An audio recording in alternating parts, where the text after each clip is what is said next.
सुंदरबन के जंगल में टुन्नी चिड़िया अपने पापा के साथ रहती थी। टुन्नी चिड़िया की माँ की मृत्यु बचपन में ही हो गई थी। टुन्नी चिड़िया के पिताजी कभी भी टुन्नी को उसकी माँ की कमी महसूस नहीं होने देता था। टुन्नी चिड़िया के एक बार कहने पर ही उसके पिताजी उनके सारे सपने को पूरा करता था। टुन्नी चिड़िया को मिट्ठू नाम के कबूतर से प्यार हो गया था। वह उसके साथ इधर उधर खूब मौज मस्ती करता था। ये बात टुन्नी चिड़िया के पिताजी को पता चल गया था, लेकिन फिर भी वह टुन्नी को कुछ भी नहीं कहता था। एक दिन टुन्नी चिड़िया अपने पापा के साथ बैठी थी। तभी उसके पिताजी के मन में एक ख्याल आता है कि टुन्नी तो अब बड़ी हो गई है, क्यों न उनकी शादी कर दूं। लेकिन वह फिर सोचता है कि क्यों न टुन्नी को इसके बारे में पूछ लिया जाए। उनके पिताजी टुन्नी चिड़िया से कहती है, टुन्नी बेटी, अब तो तुम्हारी पढ़ाई भी पूरी हो गई है और तू बड़ी भी हो गई है। मैं सोच रहा हूँ कि कोई अच्छा सा घर परिवार देखकर तुम्हारा शादी कर दूं, क्योंकि मैं भी बूढ़ा हो गया हूँ। मैं कब स्वर्गवास हो जाऊंगा इसका कोई पता नहीं है। मैं तो मरने से पहले तुम्हारी शादी कर देना चाहता हूँ। इसके बारे में तुम्हारा क्या ख्याल है? टुन्नी चिड़िया अपने पिताजी की बातें सुनने के बाद कुछ नहीं बोलती है। टुन्नी को खामोश देखकर उसके पिताजी बोलते हैं, अरे टुन्नी बेटी, क्या बात है? क्या तुम मेरे फैसले से खुश नहीं हो या तुम अभी शादी नहीं करना चाहती हो? जो भी बात है तुम खुलकर हमें बताओ। टुन्नी चिड़िया के पिताजी टुन्नी चिड़िया के मन की बात जानना चाहते थे, लेकिन टुन्नी चिड़िया अपने पिताजी से कहते हैं, पापा, मैं आपके फैसले से कैसे नाराज हो सकती हूँ? आप तो मेरी माँ और पिता सब कुछ आप ही है। आपने हमारे लिए क्या कुछ नहीं किया है, और आगे भी आप जो कुछ भी करेंगे हमारी खुशी के लिए ही करेंगे। ये सब कहकर टुन्नी चिड़िया बातें को बहला देती है, लेकिन अपने प्यार के बारे में कुछ नहीं बताती है। टुन्नी चिड़िया के बातें सुनने के बाद उसके पिताजी बीरू नाम के एक कौवा से टुन्नी का शादी फिक्स कर देता है। बीरू उस जंगल का राजा था। उसके पास कोई भी चीज का कमी नहीं था। उसके परिवार में बीरू के अलावा सिर्फ उसकी माँ थी। कमी थी तो सिर्फ एक दुल्हन की।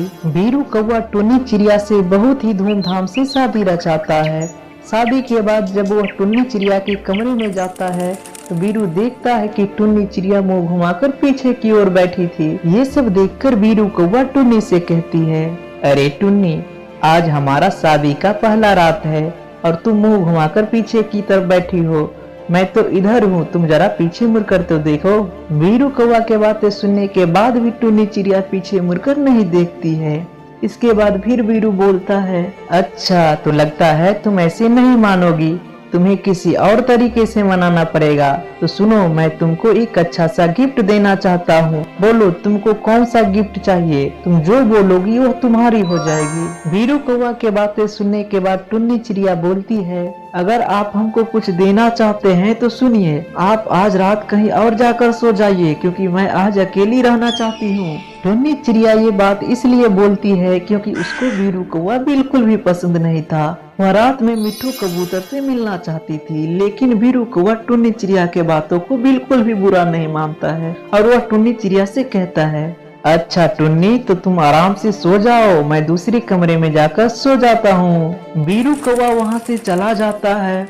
कुछ देर के बाद टुन्नी चिड़िया देखती है कि जब सभी सो जाता है तो वह मिट्ठू कबूतर से मिलने चली जाती है और सुबह होने से पहले वह अपने कमरे में आकर सो जाती है। सुबह होने के बाद जब बीरू कौवा उठता है तो देखता है कि उसकी माँ खाना बना रही थी और उसकी पत्नी टुन्नी चिड़िया अपने कमरे में सो रही थी।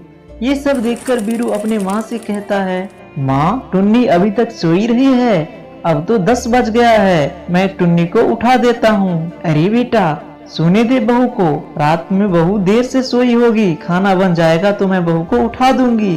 अच्छा ठीक है माँ, जैसी आपकी मर्जी, मैं राज दरबार में जा रहा हूँ। इसके बाद बीरू कौवा राज दरबार में बाकी पक्षियों से मिलने के लिए चला जाता है। जब वह राज दरबार से वापस आता है तो देखता है कि टुन्नी अपने कमरे में नहीं थी। इसके बाद बीरू अपनी माँ से कहता है, माँ, टुन्नी कहाँ गई है? अरे बेटा, तुम सवेरे गया था तो अभी आए हो। बहू अकेले घर में बैठे बैठे बोर हो रही थी, वो अभी कहीं घूमने गई है। बेटा तुम एक काम करो, तब तक तुम खाना खा लो।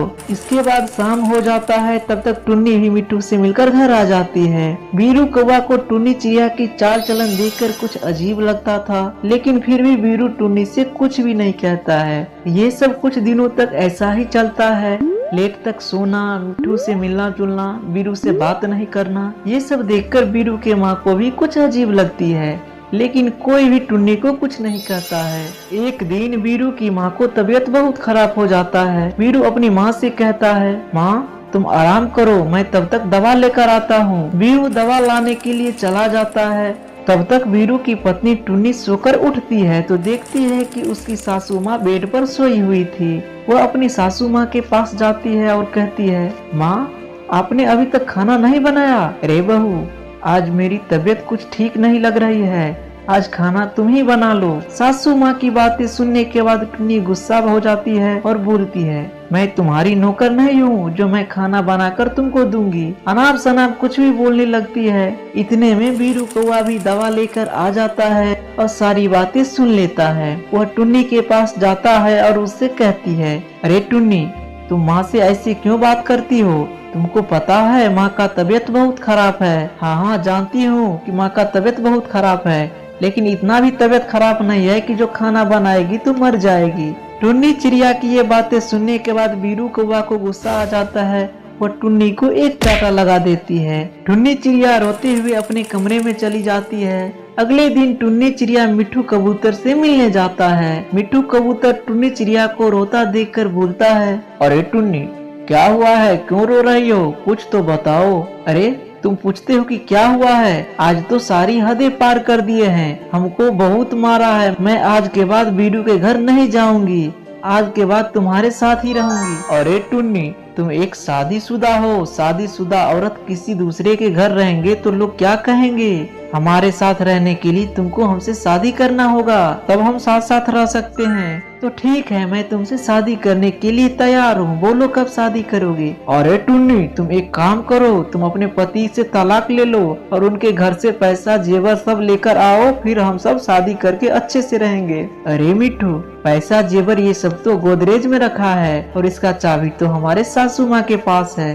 अरे टुन्नी, तुम किसी भी तरह से ये सब लेकर आ जाओ, मैं तुम्हारा इंतजार करूंगा। इधर टुन्नी चिड़िया के पति वीरू कौवा और उसकी माँ इंतजार कर रही थी कि टुन्नी आ जाएगी तो सब लोग मिलजुल कर खाना साथ में खाएंगे। वीरू को भी पछतावा हो रहा था कि टुन्नी पर मैंने हाथ उठा दिया। तब तक टुन्नी चिड़िया भी आ जाती है और चुपचाप अपने कमरे में चली जाती है। टुन्नी को नाराज देखकर वीरू टुन्नी से कहता है, टुन्नी इधर आओ, आज हम सब एक साथ खाना खाएंगे और मुझसे जो गलती हुआ है प्लीज मुझे माफ कर दो। वीरू कौवा के बातें सुनने के बाद टुन्नी चिड़िया कहती है, अरे वीरू, मैं तुमको तब माफ करूंगी जब तुम मुझको गोदरेज का चाबी दोगे, क्योंकि मुझे गोदरेज में कुछ जरूरी सामान रखने हैं। अरे टुन्नी, बस इतनी सी छोटी बात, ये लो चाबी। वीरू कौवा टुन्नी को चाबी दे देता है और फिर कहता है, अब चलो साथ में खाना खाएंगे। अरे वीरू, तुम सब जाकर खाना खा लो, आज मैं बाहर से ही खाना खाकर आ गई हूँ, मैं कल साथ में बैठकर खाना खाऊंगी। इसके बाद वीरू टुन्नी के कमरे से बाहर आ जाता है। टुन्नी चिड़िया भी चुपचाप सो जाती है, लेकिन उसकी ध्यान तो गोदरेज में रखे पैसे और जेवर पर था। देर रात होने के बाद टुन्नी उठकर गोदरेज के पास जाती है और गोदरेज खोलती है तो देखती है कि उसमें बहुत पैसा था, जेवर था और उसमें एक डायरी रखा था और उस डायरी में कुछ लिखा हुआ था। टुन्नी डायरी उल्टाकर देखती है तो उसमें लिखा था, टुन्नी, मैं जानता हूँ कि तुम मुझे पसंद नहीं करती हो, क्योंकि मैं तुम्हारे जितना सुंदर नहीं हूँ, लेकिन दिल का बहुत अच्छा हूँ। मैं ये भी जानता हूँ कि तुम किसी और से प्यार करती हो, क्योंकि ये सारी बातें तुम्हारे पिताजी ने शादी से पहले ही हमको बता दिया था। लेकिन फिर भी मैंने तुमसे शादी इसलिए किया कि तुम्हारे पिताजी सच्चे और नेक दिल के थे। मैंने सोचा कि मैं तुमको अपने प्यार से बदल दूंगा, लेकिन मैं असफल हो गया। मैं ये भी जानता हूँ कि तुम रोज रोज घूमने के बहाने बाहर जाती हो तो मिट्ठू कबूतर से मिलने के लिए जाती हो, और आज तुमने जो गोदरेज का चाबी मुझसे मांगा है ये इसलिए नहीं कि तुम्हें कोई सामान रखना है।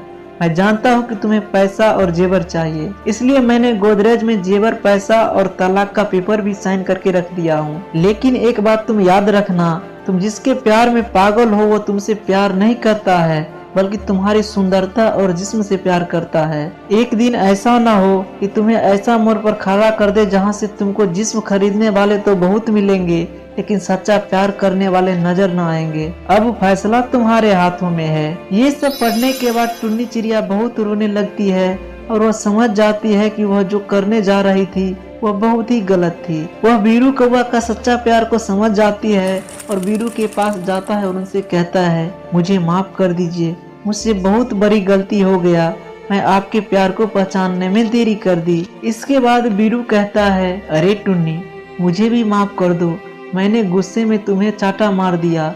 इसके बाद सभी खुशी खुशी घर में रहने लगते हैं। तो दोस्तों, आज का स्टोरी कैसा लगा कमेंट करके जरूर बताएं।